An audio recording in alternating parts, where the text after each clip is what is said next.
এদিকে সাদাফ নূরের কান্না দেখে নিজের উপর বিরক্ত হচ্ছে। রাগে কথাগুলো বলল সাদাফ। নূরের কান্নার গতি যেন আরো বেড়ে গেল। সাবার জন্য নূরকে এভাবে বকেছে, তাহলে সাবা আপুকে সত্যি সত্যিই ভালোবাসে। সাদাফ ভাই, নূরের অভিমান যেন আরো সপ্তম আকাশে উঠল। হেঁচকে উঠে যাচ্ছে কান্না করতে করতে। এদিকে সাদাফ নূরের কান্না দেখে নিজের উপর বিরক্ত হচ্ছে। কেন এভাবে মেজাজ হারালো? কিন্তু কিছুই বলবেই বা কেন? বলবেই না বা কেন? কেন এরকম ছেলে মানসিক করলো মেয়েটা? বারবার বলেছে ওকে এমার্জেন্সি প্রয়োজন, কেন নূর ওকে একটু জানালো না? ভাবতে ভাবতে আবার নূরের কান্নার শব্দে ধ্যান ভঙ্গ হলো সাদাফের। সাদাফ চেয়ার থেকে উঠে নূরের কাছে যাবে, অমনি নূর দরজার সামনে থেকে দৌড়ে চলে গেল। আর একবারও পেছনে ফিরে তার চাইল না। সাদাফ বুঝতে পেরেছে কি বড় ভুল করে ফেলেছে। মেজাজ হারিয়ে নূরকে বকা দিয়ে, কিন্তু সাদাফও যে কিছু করার ছিল না। সাবার মা ভীষণ অসুস্থ, হসপিটালে ভর্তি করেছে। রক্তের প্রয়োজন ছিল। সাবার মায়ের রক্ত ও পজিটিভ, সাদাফের রক্ত ও পজিটিভ। আগে বলেই রেখেছিল অপারেশন হলে ব্লাড লাগতে পারে, তখন যেন সাদাফ ব্লাড দেয়। কিন্তু এরকম একটা ঘটনা ঘটবে, ফোন বন্ধ করে রাখবে নূর। সাদাফ লজ্জিত হয়ে মেজাজ হারিয়ে ফেলেছে। নূরের সাথে সাথে পেছনে ছুটল সাদাফ, কিন্তু নূর দৌড়ে যেয়ে নিজের রুমে দরজা লাগিয়ে দিল। সাদাফ বারবার দরজা নক করছে, কিন্তু নূর দরজা খুলছে না। সাদাফ বলল, নূর দরজা খোল বলছি, না হলে ভীষণ খারাপ হয়ে যাবে। নূর বলল, চলে যান এখান থেকে, আর আমার দরজার কাছে আসবেন না। আপনার জন্য আমি দরজা খুলবো না।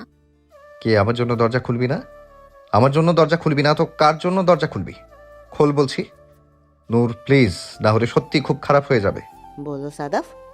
চলে যান আপনি, এখান থেকে চলে যান বলছি। আমার দরজায় না, আপনি সাবাপুর দরজায় যান। সাবাপুর জন্যই আপনি আমায় বকা দিয়েছেন। চলে যান এখান থেকে, আর কখনো আসবেন না আমার কাছে। আপনার চেহারাও দেখতে চাই না আমি। কি এত বড় কথা? 1.5 ফুট শরীরে 6 ফুট সাহস কোথায় পেলি? সাহস তো তোর অনেক হয়েছে। নূর এখন খোল বলছি দরজা, না হলে কিন্তু সত্যি সত্যি তোর কপালে শনি লেগে যাবে আজকে। এখন দরজা খোল। বলল সাদাফ। নূর বলল, বলেছি তো খুলবো না, যা ইচ্ছে করার করে নিন আপনি। আপনি আপনার প্রেমিকার কাছে যান, এখানে কেন এসেছেন? সাদাফ মুচকি হাসলো, বলল, গাধি, তাড়াতাড়ি দরজা খোল। আমার কোনো প্রেমিকা নেই, তবে হ্যাঁ বউ আছে। তুই চাইলে বউয়ের কাছে যেতে পারি। এদিকে রিমা নিজের রুমে শুয়ে শুয়ে ভাবছে গতকাল রাতের কথা।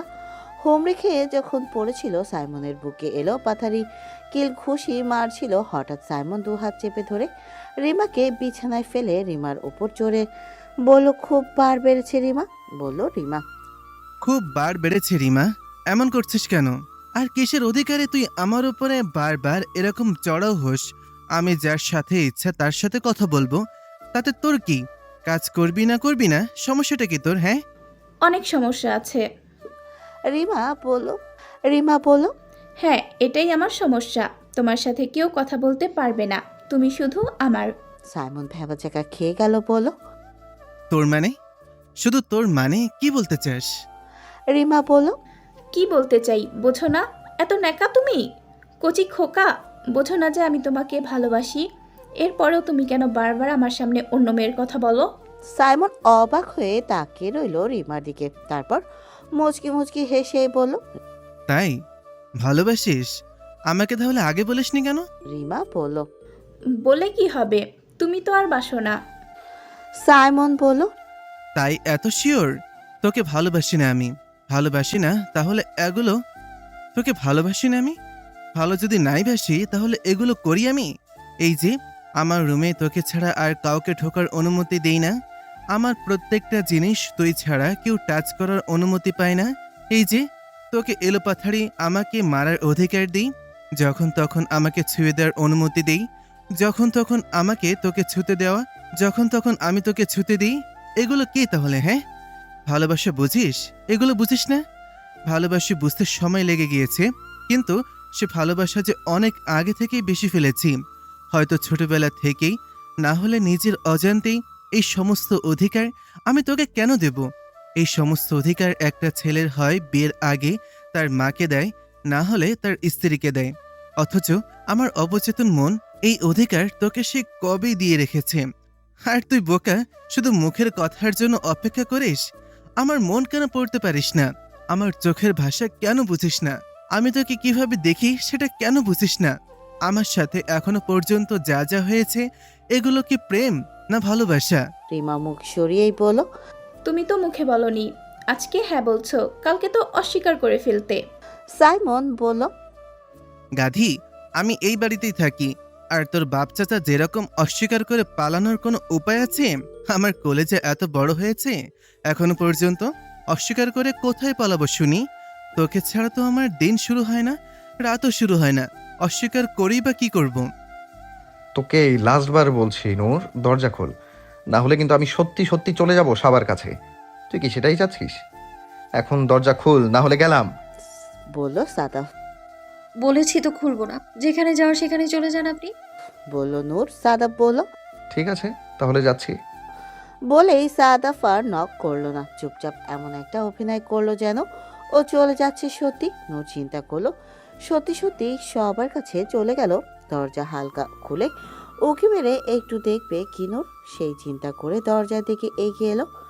দরজা হালকা করে খুলে যেই উকি মারলো অমনি সাদাফ এক হাত ঝুঁকিয়ে দিল দরজার ভেতরে, তারপর নিজেও ঢুকে দরজা লাগিয়ে দিল। নূর বোকা পড়ে গেল কিভাবে সাদাফ ভাই নূরকে বোকা বানালো। নূর নিজের কানে শুনলো সাদাফ ভাই চলে যাচ্ছে, জুতোর আওয়াজ পেয়েছিল, তাহলে রুমের ভেতরে ঢুকলো কি করে? এদিকে সাদাফ তাকিয়ে দেখছে নূরের চোখ মুখ ফুলে গিয়েছে কান্না করতে করতে। সাদাফ বলল। একটু বকা দিলে বুঝি এত কান্না করতে হয়? এত চোখে পানি তোরা আসে কোথেকে শুনি? নূর অনেক অভিমান করেছে কথা বলবে না এই লোকের সাথে, তাই উল্টো পায়ে চলে যেতে চাইলে সাদাফ হ্যাচ কাটানে নূরকে নিজের বুকের সাথে চেপে ধরলো, খুব জোরে নিজের বুকের মধ্যে জড়িয়ে ধরলো নূরকে, যেন সাদাফ নূরের মাঝে একচুল পরিমাণ জায়গা অবশিষ্ট নেই। সাদাফ আড়াআড়ি করে দু হাত দিয়ে নূরের পিঠে চাপ দিয়ে নিজের বুকের সাথে চেপে ধরে আছে। নূর যেন ঠিকঠাক মতো নিঃশ্বাসটাও নিতে পারছে না। নূর কোনো মতে আমতা করেই বলল। আমাকে ছেড়ে দিন, কষ্ট হচ্ছে আমার, ব্যথা পাচ্ছি আমি। সাদাফ বলল। এভাবে ধরলে কেউ ব্যথা পায় না, অভ্যাস করে নে। সব সময় তোকে আমি এভাবেই ধরবো। কিন্তু আমি। আর বলে শেষ করতে পারলো না নূর, সাথে সাথেই সাদাফ বলল। আর একটা কথাও না। বলে নূরের কাঁধে ছোট ছোট করে চুমু খেতে লাগলো সাদাফ। নূর আর নিজেকে নিয়ন্ত্রণ করে রাখতে পারলো না, ধীরে ধীরে হাত দুটো উঠিয়ে সাদাফকে নিচ থেকে জড়িয়ে ধরলো। সাদাফ টের পেল সাদাফের পিঠে ধীরে ধীরে লতানো লতার মতো আঁকড়ে ধরছে দুটি হাত। সাদাফ যেন ধীরে ধীরে আরো মোহাচ্ছন্ন হয়ে পড়ল। নূরের প্রতিটি স্পর্শ যেন ওর ভেতরে পুরুষ সত্তাকে জাগিয়ে দিচ্ছে। আজ কেন এমন হচ্ছে? নূর তো কতই কাছে এসেছে, কিন্তু আজকের মতো নয়। আগেও নূরকে চুমু খেয়েছে, কখনো নূরকে এভাবে নিজের শরীরের সাথে লাগিয়ে জড়ি ধরা হয়নি। যেন প্রত্যেকটা রন্ধ্রে রন্ধ্রে অনুভব করছে নূরকে সাদাফ। আজকে যেন সাদাফ নিজেকে নিয়ন্ত্রণ করে রাখতে পারছে না। থেকে থেকে ওর বারবার মনে হচ্ছে নতুন বিবাহিত স্ত্রী, কিন্তু আর এক মন বলছে নূর তো জানে না, ও তো বোঝে না, ও তো সাদাফকে স্বামী হিসেবে কখনো গ্রহণ করেনি। যদিও সাদাফ সবসময় জানে নূর ওর বিবাহিত স্ত্রী, তাই এভাবে সেভাবে ছুঁয়ে দেয়। কিন্তু আজ খুব কষ্ট হচ্ছে নিজেকে নূরের কাছ থেকে দূরে রাখতে। এই চিন্তা ভাবনার মধ্যে সাদাফ হঠাৎ নূরের কাঁধে জোরে একটি কামড় বসিয়ে দিল। নূর হালকা আহ বলে চিৎকার করে উঠতেই সাদাফ সাথে সাথে দু হাত দিয়ে নূরের মুখ চেপে ধরে ঠোঁটে ঠোঁট মিশিয়ে দিল। এদিকে রিমা আবারও চিন্তা করতে লাগলো। গতকাল যখন দুজনে ভালোবাসার কথা জানাজানি হলো, রিমা বলেছিল, তাহলে এখন কি এখন? আজকে থেকে আমাদের অফিসিয়াল ডেট শুরু। বলল রিমা। তো গাথা, অফিসিয়ালি ডেট শুরু করলে রিলেশনশিপ শুরু হলে চুমু খেতে হয়। বলল রিমা। তাহলে আগে পরে যা খেয়েছি সেগুলো কি ছিল? চাচাতো ভাই বোন টাইপ চুমু? গাধা, তুই সর এখান থেকে। আর কথা বলে শেষ করতে পারলো না রিমা, সাথে সাথেই সাইমন রিমার ঠোঁট চেপে ধরলো নিজের ঠোঁটে, দু হাত চেপে ধরলো বিছানার সাথে। সাইমন রিমার ঠোঁট ছেড়ে রিমার থেকে সরে গিয়ে বলল। রিমা বলল। তাহলে এখন থেকে আমার রুমের অফিসিয়াল ভাবে কাজকর্ম কে করবে? রিমা বলল। আমি। বাড়ির সবাই আমার বিরুদ্ধে কথা বললে ডিফেন্ড কে করবে? জানতে চাইলো সাইমন। রিমা বলল। আমি। তাহলে আজকে তোকে মাফ করে দেওয়া হলো। আজকে যে আমি একা করব, আগামীকালকে থেকে যেন কোনো কিছু বলতে না হয়। আর বাড়ির কেউ যদি আমার বিরুদ্ধে কিছু বলে, সাথে সাথে জবাব তুই দিবি, আমি মুখ খুলব না। আচ্ছা ঠিক আছে, এখন রুম থেকে যাও, অনেক রাত হয়েছে, যে কেউ এসে দেখে ফেলবে। বলল রিমা। যেতে ইচ্ছে করছে না, আর একটু থাকি। বলল সাইমন। রিমার সাথে সাথে সাইমনকে রুম থেকে বের করে দিয়েই বলল, চুপ যাও এখন, আর একটি কথাও না। বর্তমান। রিমা সাথে সাথে সাইমনকে রুম থেকে বের করে দিয়েই বলল, বর্তমান। রিমা গতকালকের কথা মনে করে মুচকি মুচকি হাসছে আর একটু পরপর নিজের হাত দিয়ে নিজের মুখ ঢেকে ফেলছে। এখন থেকে অফিসিয়ালি ডেট করছে সাইমনের সাথে, কেমন যেন ফিল হচ্ছে রিমার। এদিকে সাদাফ এখনও জড়িয়ে ধরে ধীরে ধীরে সফটলি চুমু খাচ্ছে নূরকে। কাঁধে ব্যথায় নূরের চোখ দিয়ে দু ফোঁটা পানি গড়িয়ে পড়ল। সাদাফ টের পাচ্ছে হাতের তালু ভিজে গেছে নূরের চোখের পানিতে। সাদাফ ধীরে ধীরে নূরের ঠোঁট ছেড়ে দিয়ে হাতের আঙুল দিয়ে চোখের পানিগুলো মুছে দিতে লাগলো। তারপর বলল, কাঁদছিস কেন? এইটুকু ব্যথায় কাঁদতে হয়? এর থেকে আরো কত ব্যথা অপেক্ষা করছে তোর জন্য। নূর সাদাফের হাত সরিয়ে দিয়েই বলল, আপনি আমাকে আবারও কামড় দেবেন? সাদাফ নূরের কানে কানে ঘোর লাগা কণ্ঠে ফিসফিস করেই বলল, শুধু কামড় কেন, অনেক আদরও করব। কিন্তু আমার প্রত্যেকটা আদরেও তুই ব্যথা পাবি, যন্ত্রণা হবে। কিন্তু এই যন্ত্রণা তুই রোজ পাবি। আমি একদিনও ছাড় দেবো না তোকে। লাগবে না আমার এমন আদর যে আদরে এত কষ্ট পেতে হয়। আপনি আপনার প্রেমিকার কাছে যান, সাবাপুর কাছে যান আপনি। অভিমানী কণ্ঠেই বলল নূর। সাদাফ ধীরে ধীরে আবারও কানের কাছে ফিসফিস করেই বলল, প্রেমিকা নাই কোনো, বললামই তো বউ আছে। কিন্তু বউ কাছে যেতে দেয় না, গেলে কান্নাকাটি করে। তাই তো তোর কাছে আসি। আমার কাছে কেন? অবাক হয়ে জানতে চাইল নূর। সাদাফ নূরের চোখে চোখ রেখেই বলল, পরকিয়া করব তোর সাথে? বউ তো কাছে যেতে দেয় না, তাই চিন্তা করলাম তোর সাথে পরকিয়া করব। সব আদর এখন থেকে তোকে দিব, সব যন্ত্রণা তোকে দিব।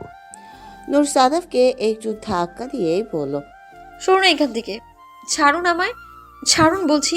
করবো না আমি পরকীয়া। ছি, এত নোংরা লোক কেন আপনি? সাদাফ নূরকে সাথে সাথে নিজের সাথে জড়িয়ে ধরেই বলল, তোর করতে হবে না, আমিই করছি, তাহলেই হবে। এখন একদম চুপচাপ, একটা কথা বলবি না। আমার শান্তি চাই, বুকে থাকে একটু শান্তি দে আমাকে প্লিজ। নূর চুপচাপ সাদাফের বুকে কাঁধ পেতে শুয়ে রইল। সাদাফ হাত দিয়ে একটু একটু করে নূরের এলোমেলো চুলগুলো গুছিয়ে দিতে লাগলো আর হাত বোলাতে লাগলো। একটু পর নূর ঘুমিয়ে গেল সাদাফের বুকে। সাদাফ এক দৃষ্টিতে তাকিয়ে আছে নূরের দিকে, বারবার ছুঁয়ে দিতে ইচ্ছে করছে। মাথায় চড়ে বসেছে বারবার নিষিদ্ধ ইচ্ছেগুলো। সাদাফ নিজেকে সংযত করলো, নূরকে বিছানায় শুইয়ে দিয়ে রুম থেকে বের হয়ে গেল। রুম থেকে বের হয়ে গেল। পরদিন ব্রেকফাস্ট টেবিলে সবাই নাস্তা করছে। হঠাৎ বোমা ফাটালো সাদাফ। বলল, আব্বু আমার বিয়ের কথা নিয়ে কি ভাবলে? হুমায়ুন রহমান অবাক হয়ে তাকালেন সাদাফের দিকে। বিয়ে নিয়ে কি ভাববে মানে? ও তো আগে থেকে বিবাহিত। হ্যাঁ, কিভাবে এটাকে মানিয়ে নেওয়া যায় সেটাই এখন চিন্তার বিষয়। আবার তাকালেন ফজলুর রহমানের দিকে। ফজলুর রহমান নিশ্চুপ, কোনো কথা নেই, চুপচাপ খাচ্ছে। মনে মনে ভাবছে হুমায়ুন রহমান কি এক ঝামেলায় পড়ে গেছে ভাই ও ছেলের মধ্যে। সাদাব আর চোখে তাকালো ফজলুর রহমানের দিকে, তারপর বলল, তুমি কিছু বলছো না যে? ফজলুর রহমান বলল, আমি কি বলবো? ও মা, আমি তোমাদের ছেলে না? বলছি বিয়ে করব এই মাসের শেষের দিকে, আর 15 দিন আছে। 15 দিনের মধ্যে বিয়ে, তাই প্রিপারেশন সব শুরু করে দাও। 15 দিন মানে 15তম বিয়ে হবে, তাই সময় খুব কম। কার সাথে বিয়ে? কোথায় বিয়ে? মেয়ের বাড়ির লোকজন কেউ আসলো না, কেউ প্রস্তাব নিয়ে এলো না, আমরা শুধু শুধু রেডি হয়ে কি করব? খোঁচা মেরে কথাটি বলল ফজলুর রহমান। নূর অবাক হয়ে বাবা এবং সাদাফের কথা শুনছে। নূর বুঝতে পারছে না কি করবে। সাদাফ বলে দিয়েছে নূর যেন বিয়ের কথা বলে, কিন্তু নূর কিভাবে বিয়ের কথা বলবে? এদিকে এটাও বলেছে ও যদি বিয়ের কথা না বলে 15তম দিন সাবা আপুকে বিয়ে করে ফেলবে সাদাফ ভাই। এদিকে রিমা ও সাইমন একে অপরের দিকে চোখ চাওয়াচাই করছে। কিছুই বুঝতে পারছে না বাপ চাচা ও সাদা ভাইয়ের মধ্যে আসলে কি চলছে। সামিয়া বেগম ও নওরিন আফরোজ একে অপরের দিকে চাইল। মনে মনেই ভাবল, ওদের দুজনের মধ্যে যে আসলে কে জিতবে আল্লাহই জানে। সাদাফ খাওয়া শেষ করে টেবিল থেকে উঠে দাঁড়ালো। তারপর চাচা ফজলুর রহমানের দিকে তাকিয়ে বলল, ঠিক 27 তারিখে বিয়ে হবে, সব কিছু ফাইনাল। মেয়েও ফাইনাল। মেয়ে নিজে এসে তোমাদেরকে বলবে বিয়ে করবে। আর আশা করি বলার সাথে সাথে তোমাদের আর কোনো অমত থাকবে না। সাদাফ টেবিল ছেড়ে উঠে যেতে যেতে নূরের দিকে তাকিয়েই বলল, একটা কফি নিয়ে উপরে আয় আর তাড়াতাড়ি রেডি হ, স্কুলে নামিয়ে দিয়ে যাব। ফজলুর রহমান অবাক হয়ে তাকালেন সাদাফের দিকে। এই ছেলে তো এখন থেকেই নূরকে বউ হিসেবে ট্রিট করা শুরু করে দিয়েছে। আর ফজলুর রহমান এখন আটকাতেও পারবে না, কফি দিতে যেতেই পারে। স্কুলেও সব সময় সাদাফ নূরকে দিয়ে আসে, তাই এখন না করার কোনো কারণও নেই। রিমার কলেজের বাইরে দাঁড়িয়ে আছে সাইমন। রিমা কলেজ থেকে বের হলেই সাইমন বলে, রিমা বলল, এত জায়গা থাকতে পার্কে কেন ঘুরতে যাব? অন্য কোথাও যাই। সাইমন বলল, না, আমার পকেটে টাকা কম, 20 টাকার বাদাম কিনে দেব, তুই বাদাম খাবি আর পার্কে বসে থাকবি। টাকা কম মানে? তুই ভেবেছিস আমি কিছু জানি না? কয়েকদিন আগে তুই আমার ভাইয়ের কাছ থেকে 3,000 টাকা নিয়েছিস। টাকা কি করেছিস? কোথায় খরচ করেছিস বল? বলল রিমা। কি? তোর ভাইয়ের কাছ থেকে 3,000 টাকা নিয়েছি বলে তুই খোটা দিলি? আজকে আমাদের সম্পর্কের প্রথম দিন, আমরা ডেটিংয়ে বের হয়েছি, আর তুই তোর ভাইয়ের কাছ থেকে টাকা নেওয়ার খোটা দিলি? ভুলে যাস না, তোর ভাই আমারও ভাই। রিমা বলল, আমি এত কথা শুনতে চাই না। এই রোদের মধ্যে আমি পার্কে যেতে পারবো না। চল বসুন্ধরা সিটিতে, ওইখানে গিয়ে দুপুরে লাঞ্চ করব, তারপর মুভি দেখব। সাথে সাথে সাইমনের কাশি উঠে গেল। বলল, বসুন্ধরা সিটিতে যে মুভি দেখবি আবার লাঞ্চ করবি? মিনিমাম 3,000 টাকা। তোর ভাইয়ের কাছ থেকে নিয়েছিলাম 500 টাকা, অলরেডি শেষ, আর মাত্র 2500 টাকা আছে। এটা আমার কয়েকদিন চলতে হবে। রিমা রাগ করেই বলল, দেখ, আজকে আমরা প্রথম ঘুরতে বের হয়েছি, আজকে একটু সুন্দর করে ঘুরবো। ভুলে যাস না টাকাটা আমার ভাইয়ের। তাই ভাইয়ের টাকা দিয়ে বোনকে ঘোরাতে এত কিপটামি কিসের? আমরা বসুন্ধরা যাচ্ছি মানে বসুন্ধরাই যাচ্ছি। ভুল হয়ে গেছে, আমার প্রথম দিন তোকে নিয়ে ঘুরতে বেরোবো, ডেটিংয়ে যাব, এই কথাটা বলার জন্য। তোর সাথে আমার বাসায় ডেটিং করা উচিত ছিল। ছাদে নিয়ে যেতাম, 2 টাকার মোয়া খাওয়াইতাম, বাস, সুন্দর ডেটিং। বলল সাইমন। হয়েছে, এবার চলো। আর এত কিপটামি করতে হবে না। লাগলে ভাইয়ের কাছ থেকে আরও কিছু টাকা নিও। আর এত ভয় পাওয়ার কিছু নেই, আমার কাছেও কিছু আছে। আজকে যখন বের হয়েছি, আজকে সুন্দর মতো ঘুরবো, চলো। বলল রিমা। এদিকে সাদাফ নূরকে নিয়ে বের হয়ে গেল স্কুলে নামিয়ে দেওয়ার উদ্দেশ্যে। স্কুলের বেডের দিকে না স্কুলের রোডের দিকে না যেয়ে নূর বলল, ভাইয়া তো স্কুল না, স্কুল রোড তো দিয়ে সামনে। সাদাফ, চুপচাপ গাড়িতে বসে থাক। আজকে তুই স্কুল যাচ্ছিস না, আজকে সারাদিন তুই আমার সাথে থাকবি, আমার সাথে ঘুরবি। নূর মনে মনে খুশি হয়ে গেল। জীবনে এই প্রথম সাদাফ ভাই ওকে একা কোথাও ঘুরতে নিয়ে যাচ্ছে, তাও নিজে থেকে। সাথে সাথে নূর সাদাফের দিকে তাকিয়ে বলল, আমরা কোথায় যাচ্ছি? সাদাফ বলল, যাচ্ছি অনেক দূরে, যেখানে ইচ্ছা হয় সেখানে যাচ্ছি, গেলেই দেখতে পাবি। নূর আবারও প্রশ্ন করলো। আচ্ছা, আমরা কেন যাচ্ছি? সাদাফ বিরক্ত হলো নূরের উপর, তারপর নূরের দিকে তাকিয়ে বলল, পরকিয়া করতে যাচ্ছি বললাম না? তোর সাথে এখন থেকে আমি পরকিয়া করব। বউ তো কাছে যেতে দেয় না, তাই বউ যতদিন আমাকে কাছে টেনে না নেবে ততদিন তোর সাথে পরকিয়া করব। সাথে সাথে নূরের হাসি মুখটা চুপচাপ হয়ে গেল। মনে মনে ভাবতে লাগলো, সাদাব ভাই বিয়ে তো করেনি, তাই বউ নেই, কিন্তু বউ কাকে বলে? সাবাপুকে। কিন্তু সাবা কতদিন ভরা সাদাব ভাইয়ের হাত ধরে চিপকে থাকে, তাহলে এটা কেন বলে বউ কাছে যেতে দেয় না?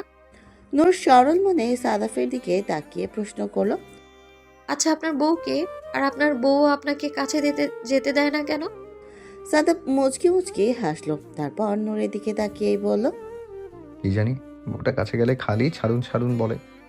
বউটা একটু ছোট তো, কাছে গেলেই ভয় পায়, কান্না করে। ওরা কপাল বুঝলি, কে জানে বউ কবে ছাড়ুন ছাড়ুন না বলে আরো শক্ত করে জড়িয়ে ধরবে।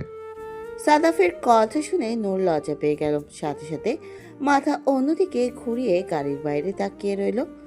সাদাফ মুচকি হেসে গাড়ি চালানোতে মনোযোগ দিল। ঠিক আধা ঘন্টা ড্রাইভ করার পর গাড়ি এসে থামলো একটি হসপিটালের বাইরে। নূর জিজ্ঞাসা করলো, আমরা এখানে কেন এসেছি? হসপিটালে কেন? সাদাফ সাথে সাথে গাড়ি থেকে নেমে নূরের সাইডে এসে দরজা খুলেই বলল, আগে নাম, ভেতরে গেলে দেখতে পাবি কেন এসেছি। নূর গাড়ি থেকে নেমে দাঁড়ালো, তারপর সাদাফ নূরের এক হাত ধরে ধীরে ধীরে হাসপাতালের ভেতরে এগিয়ে গেল। ধীরে ধীরে সাদাফ নূরকে নিয়ে একটি ক্যাবিনের সামনে আসলো। ক্যাবিনে দরজা ঠেলে ভেতরে ঢুকতে নূর দেখতে পেল সাবা ক্যাবিনের ভেতরে বসে ফল কাটছে। বেডে শুয়ে আছে একজন বৃদ্ধ মহিলা। নূর অবাক হলো, সাথে অবাক হলো সাবা। সাদাফ বলে আসেনি, তাই সাথে সাথে দাঁড়িয়ে গেল সাবা। নূর অবাক হলো, সাথে সাথে অভিমান হলো একটু। তাহলে সত্যি সত্যি উনি সাবাপুর সাথে দেখা করতে এসছে? তাহলে আমায় কেন সাথে নিয়ে এসছেন? মনে মনেই ভাবতে লাগলো নূর। মনে মনেই বলল, আপনি আমাকে ভালোবাসেন না, আপনি সাবাপুকে ভালোবাসেন। বসুন্ধরা সিটিতে নেমে লাঞ্চ করতে এলো সাইমন ও রিমা। মেনু দেখে সাইমন বলছে, তুই ইচ্ছে করে আমাকে এখানে এনেছিস না? দেখ, এক একটা সেট মেনুর দাম কত করে। তোকে তো আমি সেট মেনুর বেশি খাওয়াতে পারবো না। এক একটা 600-670 করে। 1400 টাকা তুই এইখানে নষ্ট করবি হারামজাদি। উফ, তুমি থামবে? আমি তো বলেছি আমার কাছে কিছু টাকা আছে। এরকম করছো কেন? সবসময় কি বের হওয়া হবে? বলল রিমা। সাইমন রিমার দিকে তাকিয়ে বলল, তুই সবসময় বের হবি। তুই আমার পকেট কাটার ধান্দা করেছিস। তোর ভাইয়ের থেকে কিছু টাকা নিয়েছিলাম বলে সেই টাকা তুই কিভাবে ধ্বংস করবি, এইটাই তোর মিশন। এই মুহূর্তে দেখিয়ে দিলি তোর মতন বউ যার কপালে জুটবে তার আর পকেটে কিচ্ছু থাকবে না। রিমা বলল, বেশি বেশি বলছো কিন্তু। আর যাদের টাকায় এত বড় বড় কথা বলছো, আমার বাপ চাচা ভাইয়ের টাকায়, মনে রেখো। সাইমনও বলল, 1 মিনিট, তোর বাপ চাচা ভাই হলে আমার কি? আমার কি সমৃদ্ধির শ্বশুর আর তালই লাগে? বেয়াদ্দপ! একে তো ওই চিংড়ি মাছের মতন পেট নিয়ে 1400 টাকা এইখানে নষ্ট করলি, অথচ 200 টাকা হলে আমি তোরে বাইরে খাওয়াইতে পারতাম। শুধু শুধু তুই আমার টাকাগুলো নষ্ট করলি। তুই থামবি? কোন কুলক্ষণে যে তোর মতো একটা ছ্যাঁচড়ার সাথে প্রেম করতে আসছিলাম। প্রেমিকা একটু ভালো মন্দ খাবে না, সেটা সহ্য হচ্ছে না। এখনো তো এটা বলিনি আমাকে শপিং করিয়ে দাও। শপিং করানোর কথা বললে তো তুই ঠাটা পড়ে মরে যাইতি, কিপটা কোথাকার। সাইমন বলল, আমার ঠেকা লাগছে তোকে শপিং করানোর। তুই এখন আমার বউ হস নাই। তুই কি রাতে আমার সাথে ঘুমাবি যে তোকে আমি শপিং করে দেব? একটু একটু কাজ করস, সেজন্য তোকে খাওয়াচ্ছি আর মুভি দেখাচ্ছি। যদি এর থেকে বেশি কিছু করিস তাহলে বেশি কিছু দেব। রিমা অবাক হয়ে তাকালো সাইমনের দিকে, বলল, কি বললি তুই শয়তান? রাতে তোর সাথে ঘুমাবো? তোর সাথে এর থেকে বেশি কিছু করব? তোর মতো ফকিরের সাথে এখানে খেতে এসেছি, এটাই বেশি। ফকির কোথাকার। এদিকে হসপিটালে মনমরা হয়ে বসে আছে নূর।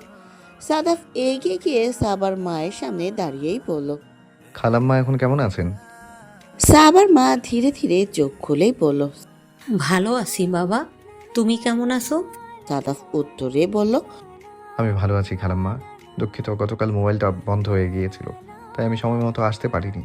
তবে আপনার যে কোনো বিপদ হয়নি, এটা আল্লাহর কাছে শুক্রিয়া। পারলে আমাকে ক্ষমা করে দেবেন। নূর অবাক হয়ে তাকালো সাদাফের দিকে। মোবাইল তো বন্ধ হয়নি। নূর ইচ্ছে করে বন্ধ করে রেখেছিল, তাহলে মিথ্যা কথা কেন বলল? নূরকে বাঁচাতে, নাকি প্রেমিকা রাগ করবে তাই রাগ থেকেই বাঁচাতে? এসব ভাবনার মধ্যে হঠাৎ সাদাফ বলল, নূর, এখানে আয়। নূর তাকালো সাদাফের দিকে। সাদাফ বলল, শুনিসনি, এখানে আয়। নূর চেয়ার থেকে উঠে কাছে গেল সাদাফের। সাদাফ বলল, খালাম্মা, এই যে নূর, আমার চাচাতো বোন। নূর, উনি হচ্ছে তোমার সাবা আপুর আম্মু। উনি অসুস্থ ছিলেন গতকাল থেকে, এখন মোটামুটি সুস্থ। কথা বল। এর মধ্যে ফল কেটে নিয়ে আসলো সাবা। নূরের সামনে গিয়ে বলল, নূর বসো এখানে, চুপটি করে ফল খাও। নূরের ভেতরে মন কোথাও একটু অপরাধবোধও কাজ করছিল। নূর ইচ্ছে করে ফোনটা বন্ধ রেখেছে, নিশ্চয়ই সাবা আপু তা জানে, তাও কিছু বলছে না কেন? আমি এখন ফল খাবো না। একটু খাও, ফল খেলে খারাপ না। ভালো ফল খাওয়া স্বাস্থ্যের জন্য ভালো, বুদ্ধি পারে। নূরের এখন ভীষণ খারাপ লাগছে, মনে মনেই ভাবছে। সাদাফ জানে ছোট্ট নূরের মনের মধ্যে এখন কি চলছে, তাই সাদাফ উঠে এসে একটি অ্যাপেল মুখে নিয়েই বলল, নূর, খাচ্ছিস না কেন? কি এত ভাবছিস? ছোট্ট মাথায় এত জোর দিতে হবে না, কিছু ভাবতে হবে না, চুপচাপ খা। একটু পরে আমরা বের হব, এক জায়গায় যাব। নূর মাথা তুলে তাকালো সাদাফের দিকে। এক জায়গায় যাবে মানে এখানেই শেষ না? আবার কোথায় নিয়ে যাবে? মনে মনে ভাবতে লাগলো নূর। সাদাফ জানে এখানে আশায় নূর খুব বেশি একটা খুশি হয়নি, কিন্তু এখানে আসাটা উচিত ছিল। ভদ্রতার খাতিরে হলেও আসা উচিত ছিল, আর নূরেরও নিজের চোখে দেখা উচিত ছিল। সবার আম্মু যে আসলে অসুস্থ, ও যে কাজটা করেছে সেটা ঠিক করেনি। এখান থেকে বের হয়ে আজ সারাদিন নূরকে নিয়ে ঘুরবে, এই প্ল্যান অবশ্য এখনও নূর জানে না, তাই হয়তো মনমরা হয়ে বসে আছে। বের হয়ে যখন বলবে ঘুরতে যাওয়ার কথা তখন খুশি হয়ে যাবে। এটা সারপ্রাইজ থাকুক নূরের জন্য, তাই আর কিছু বলল না সাদাফ। এদিকে নূর ভাবতে লাগলো, আবার কোথায় নিয়ে যাবে? সাথে কি সাবা আপুও যাবে? নিশ্চয়ই তারা ডেটিংয়ে যাবে, সাথে আমায় কেন নিবে? লাঞ্চ করে মুভি দেখার জন্য টিকিট কাটতে দাঁড়িয়েছে সাইমন। টিকিট কাটতে গিয়ে দেখে টিকিটের প্রাইস 600+। দুজনের জন্য টিকিট প্রাইস পড়বে 1200 টাকা। পপকর্ন নিতে হলে দুজনের জন্য কোল্ড কফি এবং পপকর্ন লাগবে প্রায় আরও 1000+। সাইমন তাকালো রিমার দিকে, ইশারা করে বোঝালো টাকা দে। রিমা পাশে দাঁড়িয়ে ফিসফিস করেই বলল। কত টাকা লাগবে? সাইমন ফিসফিস করেই বলল। আরও 1200 টাকা দে। রিমা বলল, 1200 টাকা? তাহলে তো আমার টাকা দিয়ে আমি ঘুরে ফিরে খেয়ে গেলাম। তুই আমার পিছনে কি খরচ করলি? এখন মান সম্মানের ফালুদা করিস না। তুই না আমার বোন ভালো, তাড়াতাড়ি টাকা বের কর। মানুষজন চেয়ে আছে, সামনের জন গেলে আমাদের সিরিয়াল। টাকা দিতে না পারলে মান সম্মান শেষ হয়ে যাবে। এক্ষুনি টাকা দে। বলল সাইমন। রিমা কোনো কথা না বলে চুপচাপ টাকা বের করে পাশে গিয়ে দাঁড়ালো। সাইমন চুপচাপ টিকিট কাটার জন্য সিরিয়ালে দাঁড়ালো। এদিকে হসপিটালে বসে আছে নূর এবং সাদাফ। সাবা ওর আম্মুর থেকে কিছু ফল ফ্রুটস কেটে সামনে দিয়ে এসে সাদাফ এবং নূরের সাথেই বসলো। সাদাফ সবার দিকে তাকিয়েই বলল, কিছু মনে করিস না প্লিজ। ফোনটা বন্ধ হয়ে গিয়েছিল। নূর আমাকে যখন বলেছে তখন অনেক দেরি হয়ে গিয়েছে। আমি আসলে ফোনের কাছে ছিলাম না।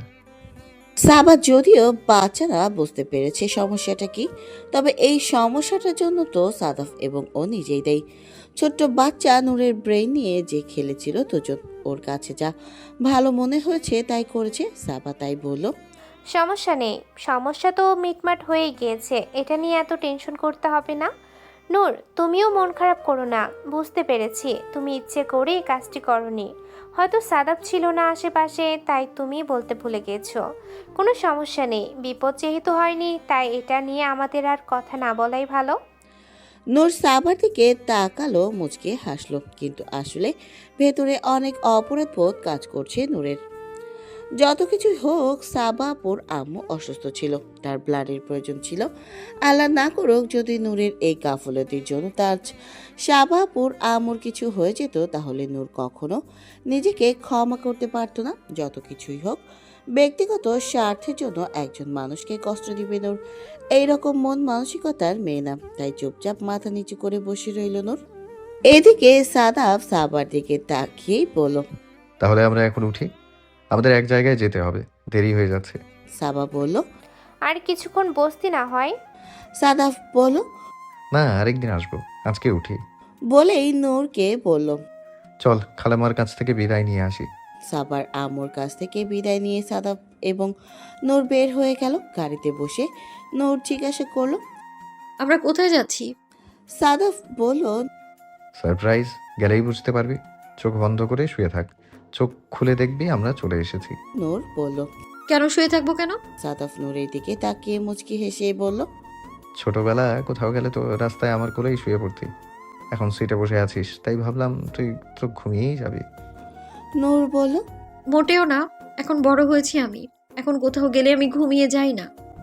সাথে সাথে সাদাফ নূরের দিকে তাকিয়ে গাড়ি চালাতে চালাতেই বলল, হ্যাঁ, বড় তো হয়েছিস। আগে তো আমার কোলে বসে যেতি, এখন তো আমার কোলে বসে যাস না, আলাদা সিট লাগে তোর। নূর চোখ দুটো সরু করে তাকালো সাদাফের দিকে, তারপর অন্যদিকে ঘুরে চেয়ে থাকলো। লোকটা কোথায় কথায় ওকে শুধু লজ্জা দেয়। কি দরকার এসব বলার? যে আগে কোলে করে যেত, নূরের বুঝি এসব শুনে লজ্জা লাগে না? কিছুক্ষণ ড্রাইভ করার পরে ওরা চলে আসলো একটি ছোট্ট ফার্ম হাউসের মধ্যে। এই ফার্ম হাউসটা সম্পূর্ণ প্রাকৃতিক পরিবেশে তৈরি। সন দিয়ে ছোট ছোট কুটির ঘর করা, পুকুর বাঁধানো, যেখানে মাছ পালা হয়। সেই মাছ ধরবে বড়শি দিয়ে এবং সেই মাছ রান্না করে ওরা দুপুরে লাঞ্চ করবে, নৌকায় ঘুরবে, খালি পায়ে ঘাসের ওপরে হাঁটবে, আশেপাশে শুধু গাছপালা আর ছোট্ট ছোট্ট পুকুর তৈরি করা। সব থেকে মজার ব্যাপার হচ্ছে বড়শি দিয়ে সাদাফ মাছ ধরবে, সেই মাছ ওরা নিজেরা রান্না করে নিজেরাই খাবে, যেন চড়ুই ভাতি হচ্ছে। নূরের কাছে ভীষণ ভালো লাগলো এই চড়ুই ভাতি প্রোগ্রামটি। সাদাফের কাছে এসেই বলল,